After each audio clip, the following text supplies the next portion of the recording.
Hello बच्चों, बहुत बहुत स्वागत है आपका अपने चैनल कक्षा गणित में। आज आपको पढ़ना है क्लास 10th में सरफेस एरिया एंड वॉल्यूम मानी पृष्ठीय क्षेत्रफल तथा आयतन। इस एक्सरसाइज 13.1 को इससे पहले वाली क्लास में हमने कुछ प्रश्नों को हल करवाया है।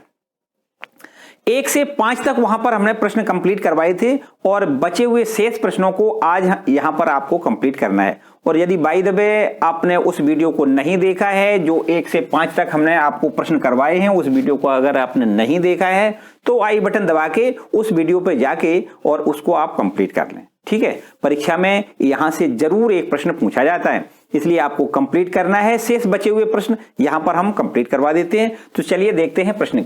तो देखिए प्रश्न संख्या 6वां है, विमाओं 5.5 सेंटीमीटर गुणे 10 सेंटीमीटर गुणे 3.5 सेंटीमीटर वाला एक घनाभ बनाने के लिए 1.75 सेंटीमीटर व्यास और 2 मिलीमीटर मोटाई वाले कितने चांदी के सिक्कों को पिघलाना पड़ेगा। मानी देखो क्या किया गया है इस प्रश्न में, चांदी के सिक्के कुछ हैं, उन चांदी के सिक्कों को पिघला करके एक क्या घनाभ आकृति बनाई गई है और उस घनाभ की विमाएं हमें दी गई हैं 5.5 गुणे 10 सेंटीमीटर गुणे 3.5 सेंटीमीटर का हमें घनाभ तैयार करना है। तो देखो कुछ इस प्रकार समझें, आपका मान लेते हैं कि ये एक आपका चांदी का सिक्का है। देखो इस प्रकार हम यहां पर एक चांदी का सिक्का बनाए दे रहे हैं। ठीक, यहां पर समझो ये चांदी का सिक्का है और ऐसे कितने चांदी के सिक्कों को पिघलाएं। मान लें कि n चांदी के सिक्कों को पिघलाएं और पिघलाने से क्या बनाना है, ये आपका एक घनाभ बना के तैयार करना है। क्या करना है, घनाभ बना के तैयार करना है। इस घनाभ की लंबाई चौड़ाई ऊंचाई तीनों हमें ज्ञात हैं, ये हमें दी गई हैं। तो देखो ये जो घनाभ बनाना है वो आपका ये आकृति है, ये देखो ये। ठीक, ये घनाभ बनाना है और कैसे, इन चांदी के सिक्कों से बनाना है। इसका मतलब एक चांदी के सिक्के का आयतन निकालें और इसमें n का गुणा कर दें। ठीक, तो n चांदी के सिक्कों का आयतन बराबर काय के आयतन के होगा, इस घनाभ के आयतन के बराबर होगा, क्योंकि इन n चांदी के सिक्कों से ही ये घनाभ बनाया गया है। ठीक है ना। तो बस अब आपको क्या करना है, सबसे पहले इस घनाभ का ही चलो आयतन निकाल लेते हैं। यहां लिख दें घनाभ का आयतन। तो पहले विमाएं लिख लें, घनाभ की विमाएं, घनाभ की विमाएं। देखो L बराबर दिया है 5.5 सेंटीमीटर और B बराबर इसमें दिया है कितना 10 सेंटीमीटर और इसमें H बराबर दिया गया कितना 3.5 सेंटीमीटर। लिख दें घनाभ का आयतन। घनाभ का आयतन तो आपको पता है घनाभ का आयतन बराबर L into B into H होता है ना। तो L का मान आपको 5.5 लिखना है, गुणा B का मान 10 लिखना है, गुणा H का मान 3.5 लिखना है। ठीक, बस एक काम, ज्यादा से ज्यादा एक काम और आगे कर सकते हो, 10 का गुणा या तो इधर कर दें या इधर कर दें, कहीं कर दें। अगर इसमें गुणा करोगे तो पूरा आपका 55 हो जाएगा, मानी दशमलव खत्म हो जाएगा, गुणे 3.5 ज्यों का त्यों। इतना घन सेंटीमीटर, ये इतने घन सेंटीमीटर का ये घनाभ बन के तैयार करना है। और काय से बनाना है, इस चांदी के सिक्के से। देखो ध्यान दें, इस चांदी के सिक्के की ये व्यास दिया गया है कितना, यहां से देखो पूरा ये व्यास है 1.75 सेंटीमीटर का। इसका आधा करेंगे तो त्रिज्या मिल जाएगी, है ना। और इसकी ऊंचाई भी देखो दी गई है 2 mm। क्या दी गई है, 2 mm। ठीक, तो यहां पर अगर हम सेंटीमीटर में बनाएंगे तो क्या करेंगे, यहां पर हम सेंटीमीटर में बनाएंगे, 10 का भाग कर देंगे। तो चलो हम यहां पर इस चांदी के सिक्के का आयतन निकाल लेते हैं। क्या लिख दें, चांदी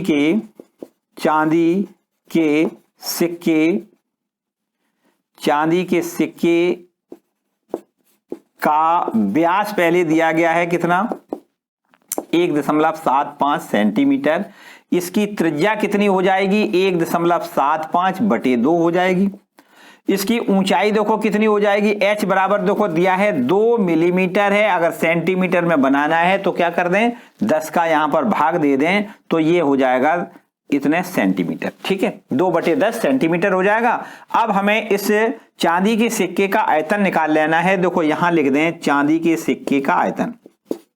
चांदी के सिक्के का आयतन, चांदी के सिक्के का आयतन बराबर आप बता सकते हो चांदी का सिक्का कैसे किस आकृति का है, बेलन की आकृति का है। थोड़ा सा ये होता कम है, अगर थोड़ा ऊंचा कर दें इसको, देखो थोड़ा ऊंचा कर दें तो बेलन सा लगने लगेगा। तो सीधा हम इसका बेलन का ही सूत्र आपको लगाना है। चांदी के सिक्के का आयतन बराबर क्या लिखना है, बेलन के आयतन के बराबर मानी पाई आर स्क्वायर एच। ठीक है, तो पाई का मान तो आप पाई ही फिलहाल रख दें, या फिर 22/7 चलो यहीं रख देते हैं। पाई का मान कितना लिख दें, चलो यहां से हम इधर लिख देते हैं, यहां पर आ जाओ। तो इसका आयतन देखो कितना हो जाएगा, इसका आयतन हो जाएगा, देखो पाई का मान लिख दें 22/7 लिख दें गुणा आर स्क्वायर। आर बराबर कितना लिखोगे 1.75 बटे में 2 और इसका स्क्वायर, या इसको 2 बार लिख दो, 1.75 बटे 2 2 बार लिख दो, और गुणे एच। एच बराबर आपको क्या लिखना है 2/10 इतना। ठीक है, इसको देखो कुछ अगर कट रहा है तो काट दो, देखो 2 से इस 2 को काट सकते हो, इस 2 से इसको हम 11 बार काट सकते हैं, और 7 से इसको देखो काटें तो 7 दशमलव पहले लगाएं और 7 दूनी 14 लिख दें, और 14 में 3 17 होता ना, तो 3 और 5 35 हो जाएगा ना, और 7 5 35। ठीक, ये 0.25 बार कट जाएगा। तो अब आपका ये बेलन इस सिक्के का आयतन कितना हो गया 11 गुणे 0.25 गुणे 1.75 ये, और बटे में कितना है 10 और है ना, बटे में 10 इतने घन सेंटीमीटर। अब ये चांदी के एक सिक्के का आयतन है। मान लेते हैं कि ऐसे n सिक्के पिघलाए गए हैं और जिससे ये आपका घनाभ आकृति बनके तैयार हो गई है। तो लिख दें माना पिघलाए गए सिक्कों की संख्या, पिघलाए गए सिक्कों की संख्या बराबर कितनी लिख दें, बराबर n है। तब n सिक्कों का आयतन, n सिक्कों का आयतन बराबर एक सिक्के का आयतन, तो देखो इतना है, n सिक्के का मतलब n का गुणा कर दें तो आपको लिखना है n गुणे 11 गुणे 0.25 गुणे 1.75 और बटे में कितना है 10। ठीक, ये हो गया 10 सिक्कों का आयतन, इतने घन सेंटीमीटर। और इन n सिक्कों का आयतन, तो n सिक्कों के आयतन से ही ये घनाभ बनाया गया है। इसका मतलब n सिक्कों का आयतन बराबर घनाभ का आयतन। ठीक, यहां पर क्या लिखना है, यहां पर आके देखो हम लिख लेते हैं, यहां पर लिख दें चूंकि n सिक्कों को पिघलाकर घनाभ बनाया गया है,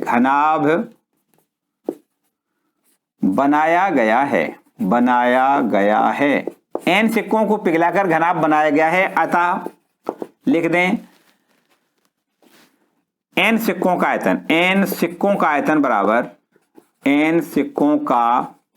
आयतन बराबर क्या लिख दें, घनाभ का आयतन।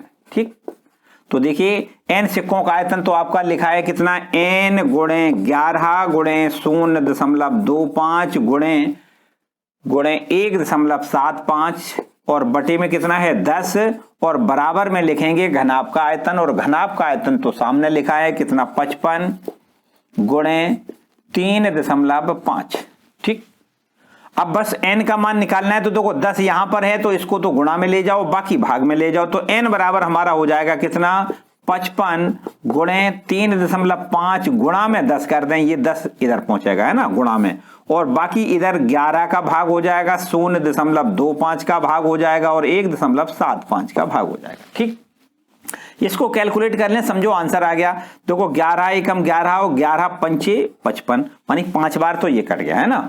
इसके बाद देखो यहां पर हम एक काम करते हैं कि 10 का गुणा कर लेते हैं, ये दशमलव आपका खत्म हो जाएगा। n बराबर हमारे पास कितना होगा, देखो होगा 5 गुणे 35, और अपोन में क्या लिखना है, ये लिखना है 0.25 और गुणे 1.75। देखो एक काम करो, नीचे 2 अंक ये हैं दशमलव के और 2 अंक ये दशमलव के हैं, तो आपको क्या करना है 100 गुणे 100 का 2 बार ऊपर गुणा करें और नीचे भी उसी मानी हम लिख देते हैं। देखो 5 गुणे 35 गुणे 100 और बाकी अपॉन में आपको लिखना है 25 गुणे 1 दशमलव मानी दशमलव खत्म हो जाएगा 175।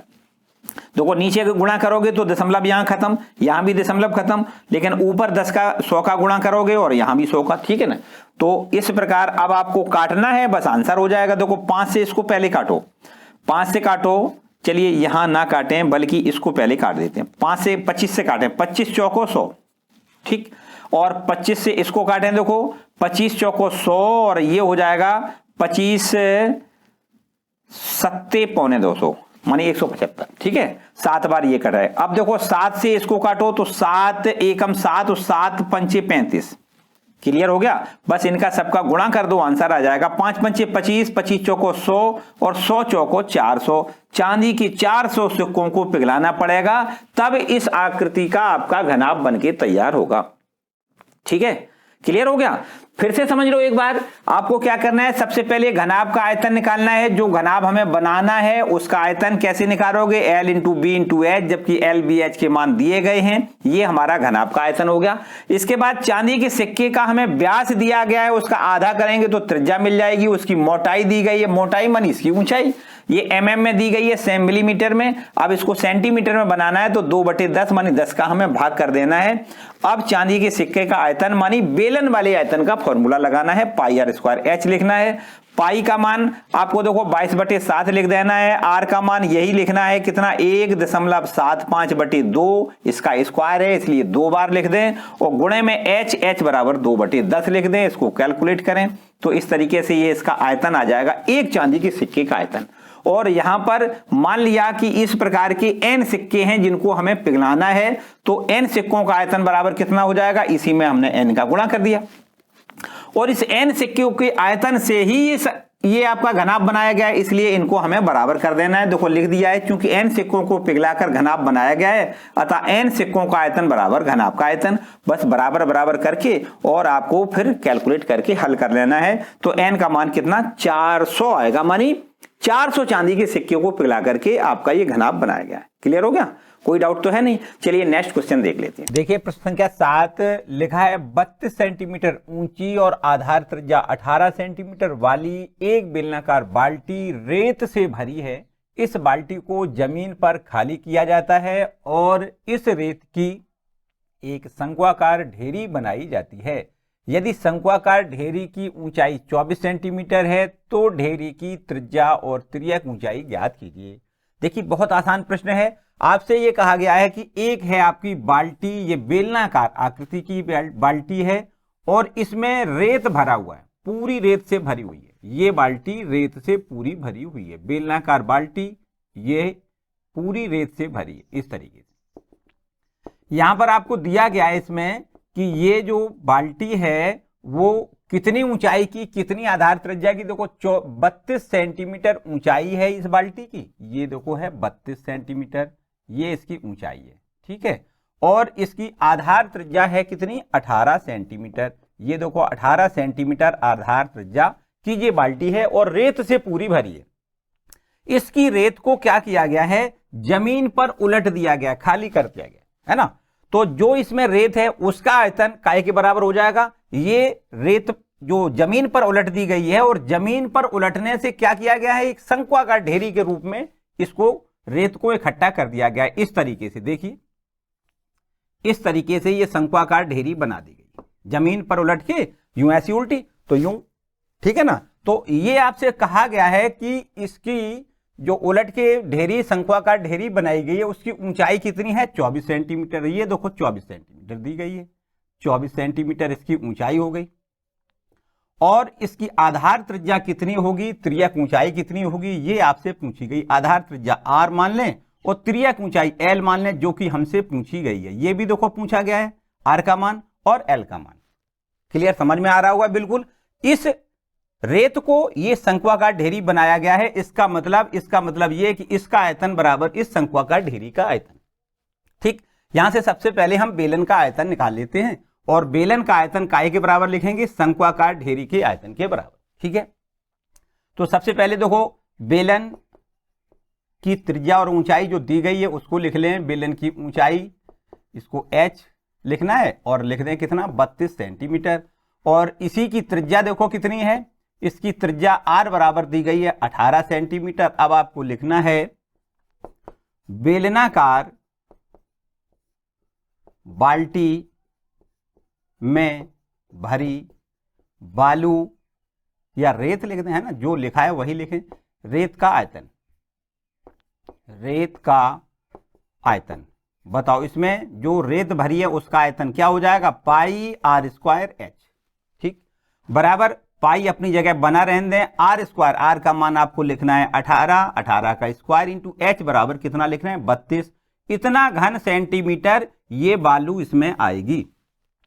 अब इस आयतन को किसके रूप में ढाला गया है, शंक्वाकार ढेरी के रूप में। तो अब आप लिखें शंक्वाकार ढेरी, यहां लिख दें रेत से बनी शंक्वाकार ढेरी की। देखो हमें सबसे पहले इस ढेरी की ऊंचाई तो ज्ञात है, शंक्वाकार ढेरी की ऊंचाई बराबर कितनी है h, मान लीजिए हमने h बराबर कितना 24 सेंटीमीटर, ऊंचाई h मान लें और ये दिया है कितना 24 सेंटीमीटर। इसकी आधार त्रिज्या हमसे पूछी गई है, मान लेते हैं r है, तिर्यक ऊंचाई l, ये भी हमें ज्ञात करना है। तो यहां लिख दें शंक्वाकार ढेरी का आयतन, शंक्वाकार ढेरी का आयतन। तो शंक्वाकार ढेरी का आयतन बराबर क्या लिखना है, आपको लिखना है 1/3 पाई आर स्क्वायर एच। ठीक है, और ये एच हमने यहां पर कैपिटल लिख लिया है, कोई बात नहीं कैपिटल लिख दें, है ना। ये आर हमें ज्ञात करना है, इसको भी हम कैपिटल ही लिख लेते हैं। ठीक, आर, ये कैपिटल आर, ये हमें पूछा गया है, ये कैपिटल आर का मान पूछा गया है, ये कैपिटल से लिख लेते हैं, इसलिए क्योंकि हमने यहां पर स्मॉल आर लिख रखा है पहले, है, आप कंफ्यूज ना हो। तो शंक्वाकार ढेरी का आयतन बराबर 1/3 पाई, आर की वैल्यू हमें ज्ञात करनी है, आर स्क्वायर ज्यों कहते हो, एच का मान इसमें 24 दिया गया है, तो चाहो तो 3 से इसको हम डिवाइड कर सकते हो, 3 8 24 होता है, 8 बार कटेगा तो ये हो जाएगा pi into R square into 8, या 8 पाई आर स्क्वायर घन सेंटीमीटर। ठीक, अब देखिए हमने क्या बताया, इसी आयतन को ये जो आपका बाल्टी का बालू है उसी का आपका ये शंक्वाकार ढेरी बनाई गई है, इसलिए इसका आयतन बराबर शंक्वाकार ढेरी का आयतन लिखना है, बस आंसर सीधा आ जाएगा एकदम। देखो यहीं पे करके दिखा देते क्या लिख दें, शंक्वाकार ढेरी का आयतन बराबर का एक लिखना है बेलनाकार बाल्टी में भरी बालू का, या रेत का लिखो, है ना, रेत का आयतन। ठीक, तो चलिए शंक्वाकार ढेरी का आयतन हमने निकाल लिया है कितना, 8 पाई आर स्क्वायर बराबर बेलनाकार बाल्टी में भरी रेत का आयतन, ये लिखा हुआ है कितना पाई इंटू 18, इंटू 18 दो बार लिख दें क्योंकि 18 का स्क्वायर है, और इंटू में 32, ठीक, बस सीधा काम करना है, आर स्क्वायर बराबर अगर निकालना है तो आपको 8 पाई का उधर भाग करना है, तो ये हो जाएगा पाई गुणे 18 गुणे 32, और अपॉन में क्या लिखना है 8 पाई। बस देखो पाई और ये पाई सीधा कैंसिल हो रहा है, और 8 से 8 चौको 32, 4 बार ये कैंसिल हो रहा है। अब आपको क्या करना है, आर स्क्वायर बराबर इतना है, तो आर बराबर कितना हो जाएगा, वर्गमूल है। देखो 18 इंटू 18 वर्गमूल 18 आएगा, और 4 का वर्गमूल तो आपको पता है भाई 2 होता है, तो 18 दूनी 36, ये 36 सेंटीमीटर त्रिज्या की शंक्वाकार ढेरी बनके तैयार हो जाएगी। ठीक, यही पूछा गया है। एक बात और पूछी गई भाई, एल का मान भी बताइए, माने इसकी त्रिज्यक ऊंचाई। चलिए यहां बता देते हैं, देखो आपके पास पता है त्रिज्यक ऊंचाई एल स्क्वायर बराबर H square plus R square होता है। वैसे भी आप पाइथागोरस प्रमेय के अनुसार देख सकते हो, कर्ण का वर्ग बराबर लंब का वर्ग प्लस आधार का वर्ग, यही तो यहां पर अगर हम सीधा एल स्क्वायर का मान निकालेंगे तो ये हो जाएगा एल स्क्वायर बराबर H square plus R square, जबकि एच की वैल्यू देखो यहां पर कितनी है, यहां पर देखो हमने कैपिटल मानी थी तो कैपिटल ही मान लें यहां पर भी, है ना। एच बराबर ये देखो 24 दिया है, आपको लिखना है 24 का स्क्वायर, और आर हमने ये निकाला है 36, तो आपको लिखना है 36 का स्क्वायर। बस 24 का स्क्वायर 24 576 होता है, जबकि 36 का स्क्वायर 1296 होता है, और इनका दोनों का योग करेंगे 6 6 12 और 9 7 16, और एक हासिल में है 17 हो जाएगा, एक हासिल, और 5 2 7 और एक हासिल का 8, और ये आपका 1872। और बस अब इसका हम वर्गमूल लें तो L बराबर ये इसका अगर हम देखो फैक्टराइजेशन करेंगे तो ये हो जाएगा 12 गुणे 12 गुणे 13 इस तरीके से, ठीक है। तो अब हम कह सकते हैं L बराबर हमारा कितना हो जाएगा 12 इंटू अंडर रूट 13 सेंटीमीटर। ये हो गया इस ढेरी की तिर्यक ऊंचाई, ठीक, पूरा एकदम क्लियर हो गया। शंकु की तिर्यक ऊंचाई 12 अंडर रूट 3 सेंटीमीटर और इसकी त्रिज्या बराबर आपकी कितनी 36 सेंटीमीटर, ठीक है ना, क्लियर। चलिए नेक्स्ट क्वेश्चन देखते हैं। प्रश्न संख्या 8 यहां लिखा है 6 मीटर चौड़ी और 1.5 मीटर गहरी एक नहर में पानी 10 किलोमीटर प्रति घंटे की चाल से बह रहा है। 30 मिनट में वह कितने क्षेत्रफल की सिंचाई कर पाएगी, जबकि सिंचाई के लिए 8 सेंटीमीटर गहरे पानी की आवश्यकता है। थोड़ा बहुत ध्यान से समझना है, सिंपल सवाल है, थोड़ी भाषा टेढ़ी बेढ़ी है, देखो ध्यान से समझो। 6 मीटर चौड़ी और 1.5 मीटर गहरी एक नहर है। देखो थोड़ा चित्र से हम आपको समझाने की कोशिश करेंगे। यहां पर ये मान लेते हैं आपकी कोई एक नहर है, ठीक, यहां से पानी निरंतर इसमें आ रहा है और ये पानी से एक खेत में सिंचाई करना है। मान लो ये खेत है आपका, इसमें पानी ये आ रहा है, ये वाला पानी कहां आ रहा है, इसमें आ रहा है। ऐसे हम बना दें, देखो ऐसे अगर चाहो तो इस तरीके से, है ना, इसको डॉट डॉट करके यूं ऐसे कर दो तो लगने लगेगा ये पानी आ रहा है, ठीक है। तो इस तरीके से इसमें से पानी आया इसमें और ये पानी आया, ये देखो इसमें भर गया। ऐसा नहीं है कि बिल्कुल निचले, मतलब केवल नीचे नीचे इसमें कर दिया जाए पानी, इसमें भरा गया है। कितनी ऊंचाई तक देखो लिखा है, इसमें सिंचाई के लिए पानी 8 सेंटीमीटर गहरे पानी की आवश्यकता है। इसमें यहां पानी जो भर दिया है वो कितना भरा है, 8 सेंटीमीटर, 8 सेंटीमीटर गहराई तक पानी इसमें भर दिया है, ठीक। ऐसी सिंचाई की गई है कि इसका पानी 8 सेंटीमीटर गहराई तक भर जाए, ये है ना। अच्छा अब समझिए यहां से पानी कितना आया, जो पानी यहां आया वही तो पानी इसमें सिंचाई के लिए प्रयुक्त किया गया है। इसका मतलब यहां पर देखो लिखा है कि 30 मिनट में वह कितने क्षेत्रफल की सिंचाई कर पाएगी। इसका मतलब 30 मिनट में यहां से कितना पानी आया है यहां पर जो इकट्ठा हुआ है, ठीक, इसमें सिंचाई के लिए जो प्रयुक्त हुआ है। आप समझो बात ध्यान से। तो आपको यहां पर देखो दो बातें तो दी गई हैं, नहर की चौड़ाई दी गई है, देखो यहां लिख दें नहर की चौड़ाई कितनी दी गई है, चौड़ाई इसकी, नहर की चौड़ाई है 6 मीटर और इसकी गहराई कितनी है, देखो गहराई बराबर इसकी है, ये है 1.5 मीटर और इसमें जो पानी बह रहा है उसकी चाल दी गई है। देखो यहां पर आपको लिखना है, चलो यहां पर लिख देते हैं, देखो क्या लिख दें, नहर की चौड़ाई बराबर कितनी लिखनी है, 6 मीटर, ठीक है। और गहराई बराबर आपको लिखनी है, इस नहर की गहराई कितनी है, 1.5 मीटर। और पानी की चाल देखो कितनी है, पानी की चाल बराबर हमें दी गई है कितनी, 10 किलोमीटर प्रति घंटा की चाल है इसकी पानी की। इसका क्या मतलब, पहले इसका मतलब समझें, 1 घंटे में 10 किलोमीटर तक पानी बह रहा है, इसका मतलब ये है ना, इसकी चाल है 10 किलोमीटर प्रति घंटा, मानी 1 घंटे में कितना पानी बह रहा है, 10 किलोमीटर दूरी तक, ये मतलब है इसका।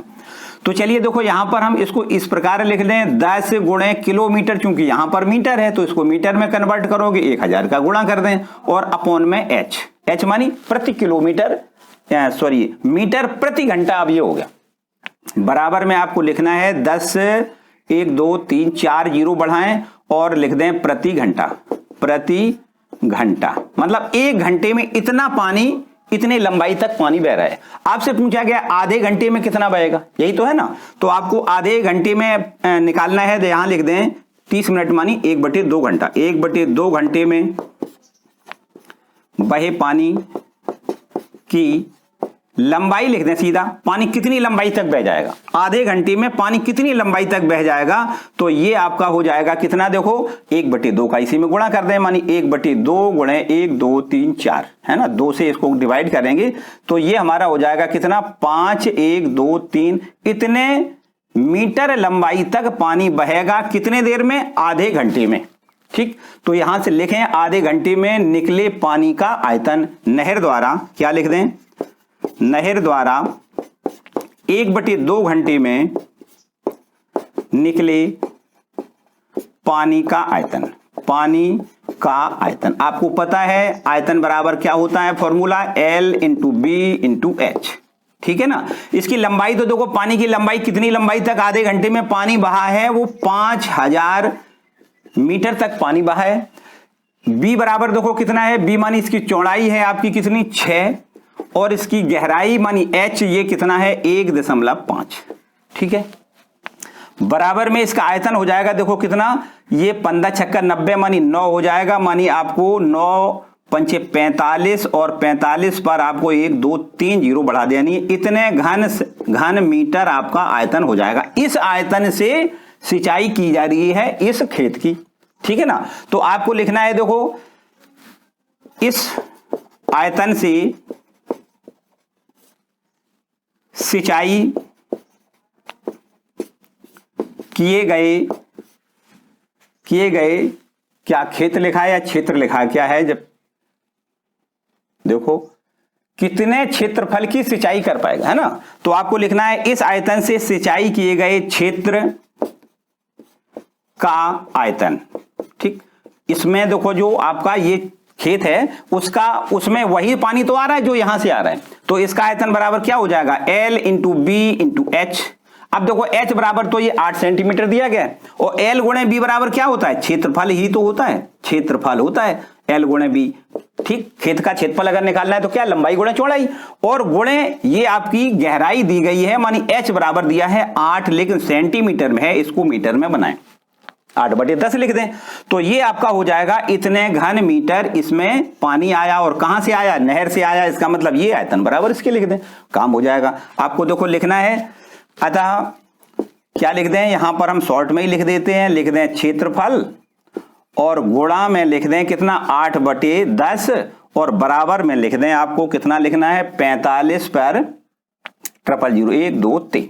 ठीक है, बस क्षेत्रफल हमें निकालना है, तो बस अब केवल और केवल 8 का भाग करेंगे और 10 का गुणा करेंगे, मानी लिख दें 45 पर आपको 3 गुणा 10 लिख दें और अपॉन में क्या लिख दें 8, इसको डिवाइड कर लें, आंसर आ जाएगा। ठीक है, चलिए बराबर में देखो यहां पर आपको करना है कितना 56 25 00, और अगर वर्ग मीटर से हेक्टेयर बनाना है तो आपको क्या करना है 100 गुणे 100 का यहां पर भाग करना है, तो अब ये हो जाएगा कि कितना हेक्टेयर में, हेक्टेयर है ना, हेक्टेयर में बन जाएगा, और 1 2 00 तो कट जाएगा और 2 0 से भाग करोगे तो ये हो जाएगा कितना 56.25 हेक्टेयर। ठीक है, तो इस तरीके से ये आपका इतनी जगह की सिंचाई 56.25 हेक्टेयर की सिंचाई हो सकेगी कितने, आधे घंटे में, 1/2 घंटे। ठीक है, क्लियर। चलिए नेक्स्ट देखिए क्वेश्चन नंबर 9वां, जो कि इस एक्सरसाइज का आखिरी प्रश्न है। लिखा है किसान अपने खेत में बनी 10 मीटर व्यास वाली और 2 मीटर गहरी एक बेलनाकार टंकी को आंतरिक व्यास 20 सेंटीमीटर वाले एक पाइप द्वारा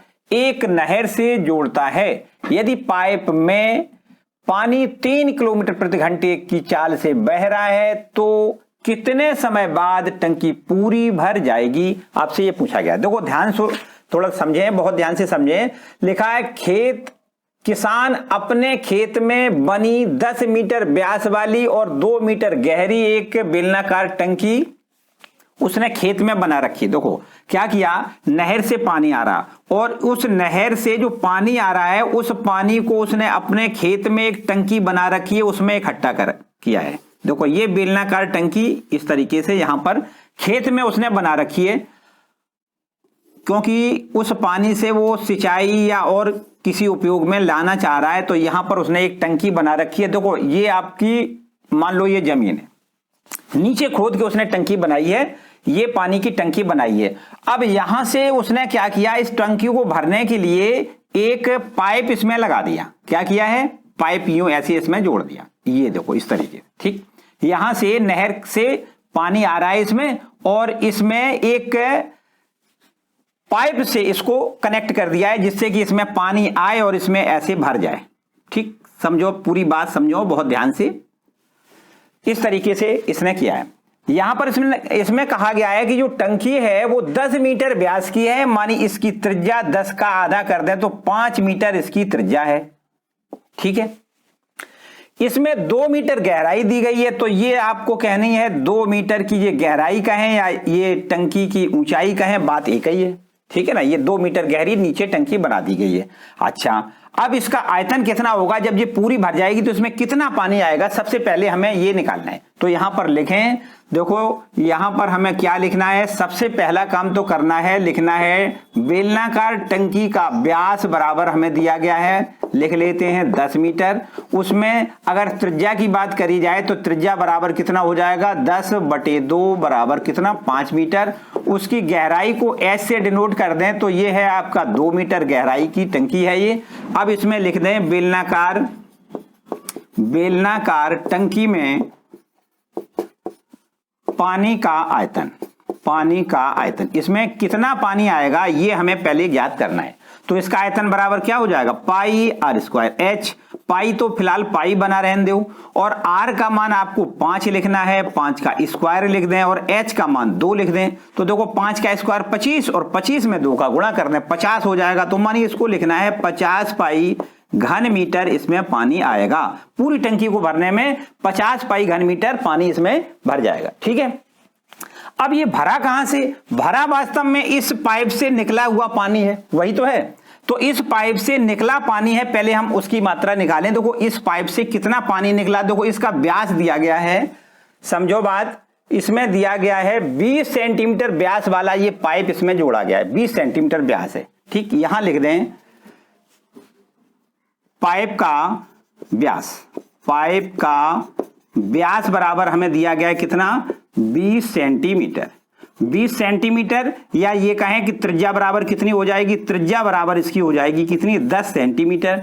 या इसको मीटर में कन्वर्ट करें तो 10/100 लिख दें, मीटर हो जाएगा आपका, 1 0 कैंसिल हो जाएगा, मानी 1/10 मीटर इसका त्रिज्या निकल आएगी। ठीक है, इसमें देखो एक बात और साथ में दी गई है कि इसमें जो पानी नीचे आगे बह रहा है वो 3 किलोमीटर प्रति घंटे की चाल से बह रहा है। यहां लिखें पानी की चाल, मानी पाइप से निकले पानी की चाल कितनी है, पानी की चाल। तो पानी की चाल बराबर आपको क्या दी गई है, 3 किलोमीटर प्रति घंटा, ये पानी की चाल है। इसको अगर हम इस प्रकार लिखें, 3 × 100 का, यहां पर 1000 का गुणा कर दें तो ये आपकी अब मीटर में बदल जाएगी प्रति घंटा। ठीक, मीटर प्रति घंटा मानी 3000 मीटर प्रति घंटा। इसका क्या मतलब है, इसका मतलब ये है कि इसमें से जो पानी निकल रहा है वो 1 घंटे में 3000 किलोमीटर तक पानी इसका बह रहा है। 3 का गुणा करेंगे ना, 1000 में 3 का गुणा कितना हो जाएगा, 3000 मीटर। मानी आपको लिखना है 1 घंटे में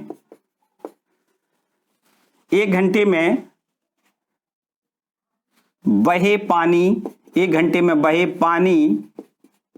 की लंबाई कितनी हो जाए, मतलब कितनी लंबाई तक ये पानी बहेगा। 1 घंटे में बहे पानी की लंबाई आपकी हो जाएगी कितनी, ये हो जाएगी 3 1 2 3 0 है ना, 3 0 मानी 3000 मीटर तक ये पानी इसमें जाएगा। ठीक, अब देखिए, इसलिए 1 घंटे में बहे पानी का या उस पाइप से निकले पानी का आयतन कितना होगा, 1 घंटे में निकले पानी का आयतन, 1 घंटे में निकले पानी का आयतन बराबर इस पाइप से जो 1 घंटे में पानी इसमें आएगा वो कितना आएगा, 1 घंटे में पानी आएगा, देखो सूत्र वही है बेलन वाला, पाई आर स्क्वायर एच। ये पाई आर स्क्वायर वास्तव में क्या है, ये है वास्तव में इस मुंह का क्षेत्रफल, जो इसमें पानी आ रहा है पाइप का, ये मुंह का क्षेत्रफल है पाई आर स्क्वायर। और एच बराबर कितनी लंबाई से बह के आ रहा है, 3000 मीटर की लंबाई से बह के पानी, 1 घंटे में 3000 मीटर लंबाई बह के पानी आ रहा है। तो इस पानी का आयतन हो जाएगा 1 घंटे में कितना पानी निकलेगा, देखो पाई आर स्क्वायर, आर बराबर देखो कितना है, आर का मान है ये देखो लिखा है 1/10, तो 1/10 लिख दें, इसका स्क्वायर लिख दें, और h की जगह आपको लिखना है 3000। तो ये बराबर में कितना हो जाएगा, देखो स्क्वायर करोगे तो यहां पर 100 हो जाएगा और 2 0 कैंसिल हो जाएगा, तो ये आपका हो जाएगा 30 पाई घन मीटर। इतना पानी 1 घंटे में इसमें आएगा। ठीक, चलिए इसको देखो यहां पर लेके आते हैं और इसको यहां कैलकुलेट कर देते हैं। देखो इसमें लिखा है 30 घन मीटर पानी आता है 1 घंटे में। ठीक है, पाइप द्वारा, यहां लिख दें पूरा, पाइप द्वारा 30 पाई घन मीटर, पाइप द्वारा 30 पाई घन मीटर पानी आता है बराबर 1 घंटे में। 1 घंटे में इतना पानी आता है, तो 1 पाई मानी 1 घन मीटर में कितना समय लगेगा, तो लिखें 1 घन मीटर पानी आने में लगा समय बराबर हो जाएगा 1/30 पाई घंटा लगेगा। ठीक है, और अगर हमें 50 पाई, ये देखो आपके पास क्या था यहां पर 50 पाई है ना, ये पाई भी साथ में ना, 50 पाई घन मीटर आने में कितना समय लगेगा, मानी 50 पाई घन मीटर ही तो पानी इसमें भरा है, तो यहां पर लिखें 50 पाई घन मीटर भरने में, 50 पाई घन मीटर भरने में लगा समय बराबर, पूरी टंकी 50 पाई घन मीटर की है तो उसको भरने में लगा समय बराबर हो जाएगा 1/30 पाई और गुणा लिख दें कितना 50 पाई। ये पाई कैंसिल कर दें और एक जीरो से एक जीरो और कैंसिल करें तो ये हो जाएगा 5/3 घंटा, इतना समय लगेगा। अगर इसको हम मिनट में कन्वर्ट करना चाहें तो देखो 5/3 इंटू में 60 का मल्टीपल कर दें तो ये मिनट में कन्वर्ट हो जाएगा। देखो 3 से काटें, 3 दूनी 6 मानी 20 और 20 का 5 में गुणा 20 पंचे 100 मानी 100 मिनट का समय लगेगा तब टंकी पूरी भरेगी। 100 मिनट मानी 1 घंटा 40 मिनट, ठीक है ना, 1 घंटा 40 मिनट भी कह सकते हो या हम सीधा 100 मिनट कहेंगे। 100 मिनट में ये टंकी पूरी भर जाएगी। क्लियर हो गया? किसी को कोई डाउट? एक बार फिर से आपको दो पूरी बात बता दें। हमने क्या किया, इस टंकी को भरना है तो इस टंकी का पहले आयतन कितना पानी इसमें आएगा पहले हमने इसको निकाल लिया। देखिए तो इसमें हमें क्या दिया गया है, इसका व्यास दिया था, उसका हमने आधा कर दिया तो त्रिज्या मिल गई। उसकी गहराई दी गई है, गहराई मानी उसकी ऊंचाई, एक ही बात है। तो टंकी को भरने में इसका आयतन कितना होगा, इसका आयतन टंकी में पानी कितना आएगा, पाई आर स्क्वायर एच, आर का मान है 5, 5 का स्क्वायर इंटू एच, ये रख दिया, 5 पंचे 25, 25 दूनी 50, साथ में पाई, 50 पाई घन मीटर इसमें पानी आएगा। अब ये कहां से आएगा, इस पाइप से इसमें पानी आएगा। तो इस पाइप से कितना पानी आया है, इस पाइप का देखो हमें व्यास दिया गया था कितना, पाइप का व्यास है 20 सेंटीमीटर तो त्रिज्या 10 सेंटीमीटर हो जाएगी। और 10 सेंटीमीटर को अगर मीटर में कन्वर्ट करना चाहें तो 100 का भाग कर दें तो 1/10 मीटर हो जाएगी त्रिज्या इसकी। अच्छा, पाइप से निकले पानी की चाल दी गई है 3 किलोमीटर प्रति घंटा, या ये कहें 3 गुणे किलोमीटर को मीटर में कन्वर्ट करें, 1 मीटर मानी 1000 मीटर बराबर 1 किलोमीटर होता है। ये 1 किलोमीटर को 1000 से गुणा कर दें तो ये मीटर में कन्वर्ट हो जाएगा। मानी हम ये कह सकते हैं कि 1 घंटे में इतनी लंबाई तक पानी बहेगा। 1 घंटे में बहे पानी की लंबाई कितनी हो जाएगी, 3000 मीटर तक ये पानी बहेगा 1 घंटे में। तो अब 1 घंटे में कितना पानी आया पहले ये निकालें। तो 1 घंटे में निकले पानी का आयतन कितना हो जाएगा, pi are square h, pi r का मान ये देखो त्रिज्या दी गई है 1/10, तो आपको लिखना है 1/10 का स्क्वायर इंटू एच, एच मानी इस पाइप से निकले पानी की लंबाई कितनी, 1 घंटे में कितना पानी, कितनी लंबाई तक पानी आया है, 3000। ठीक, तो 3000 का मल्टीपल करने के बाद ये हमारा हुआ 30 पाई घन मीटर। ये पानी 1 घंटे में इससे निकला है। ठीक, तो यहां पर देखो 30 पाई घन मीटर पानी निकला है कितने, 1 घंटे में। 1 घन मीटर पानी कितने, 1/30 घंटे में। और आपको 50 पाई घन मीटर की आवश्यकता है क्योंकि टंकी को भरने में 50 पाई घन मीटर पानी चाहिए। तो यहां पर 50 पाई घन मीटर भरने में लगा समय बराबर कितना हो जाएगा, 1/30 पाई गुणे 50 पाई, पाई कैंसिल कर दें, 0 0 कैंसिल कर दें तो 5/3 घंटा लगेगा। 5/3 घंटा कहें या हम 60 का मल्टीपल कर दें तो मिनट में बदल जाएगा और इसको कैलकुलेट करेंगे तो 100 मिनट आ गया। ठीक है, तो इस तरीके से एक्सरसाइज के ये सारी प्रश्न खत्म हो गए। अब थोड़ा 1-2 एग्जाम्पल भी देख लेते हैं। देखिए एक एग्जाम्पल नंबर 10वां हम देख लेते हैं, इंपॉर्टेंट है। देखो लिखा है व्यास 1 सेंटीमीटर वाली 8 सेंटीमीटर लंबी तांबे की एक छड़ को, दोबारा बताइए।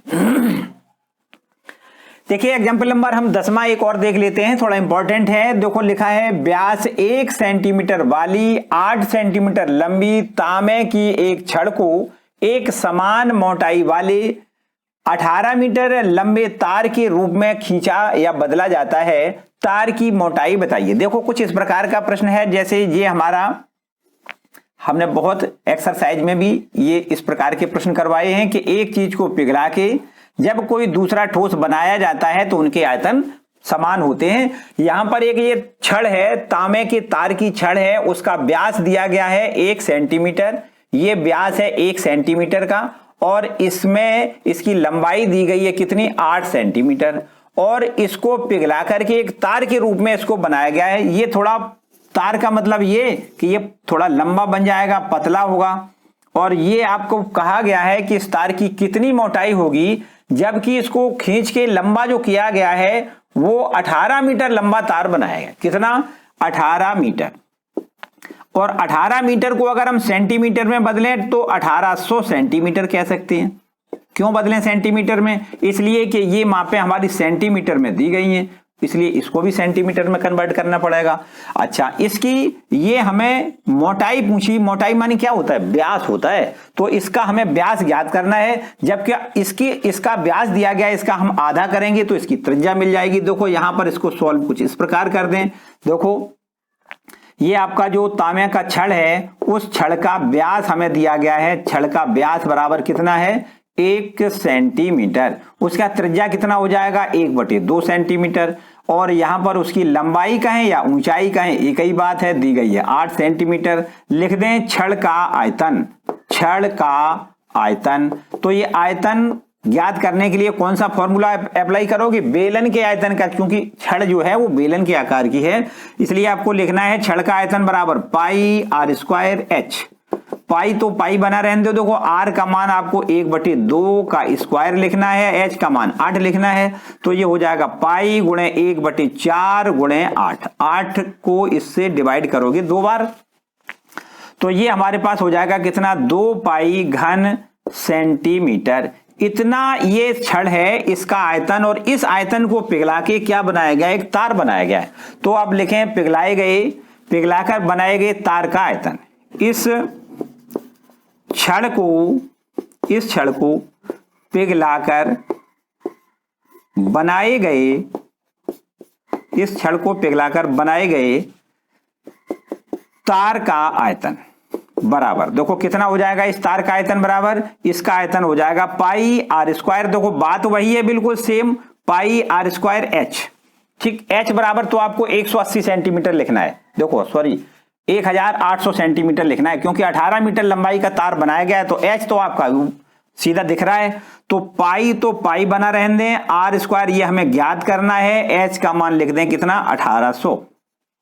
ठीक, तो इस तरीके से ये आयतन, देखो इस आयतन को इसमें कन्वर्ट किया गया है, यही तो बात है। इसको पिघला के ये बनाया गया, इसका मतलब इसका आयतन दोनों का बराबर बराबर लिखना है। यहां लिख दें, ये आपका क्या है? तार। आपको लिखना है तार का आयतन बराबर छड़ का आयतन। ठीक, तांबे की छड़ का आयतन।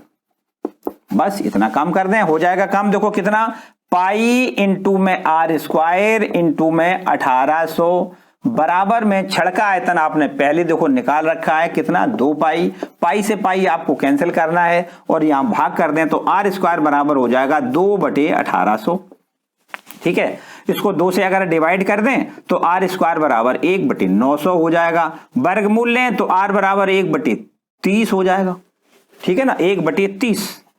अब ये सेंटीमीटर में r निकल आया। अगर हमें मोटाई की बात करें तो मोटाई का मतलब तो व्यास चाहिए, तो यहां पर व्यास बराबर लिख दें, मानी लिख दें तार की मोटाई। और मोटाई काय के बराबर होती है? व्यास के बराबर होती है। ठीक, और व्यास बराबर क्या होता है? 2r होता है। तो 2 और r का मान 1/30, तो ये हमारा हो गया 1/15 सेंटीमीटर। ये मोटाई निकल आई, तार की मोटाई 1/15 सेंटीमीटर। अथवा हम चाहें तो अगर मिलीमीटर में निकालना चाहें तो देखो यहां निकाल के दिखा देते हैं। मिलीमीटर में निकालें तो 10 का गुणा कर दें, तो ये हो जाएगा 10/15 मिलीमीटर। तो यहां से देखो अगर इसमें भाग करें या हम 5 से काट दें, 5 दूनी 10 और 5 दिया 15।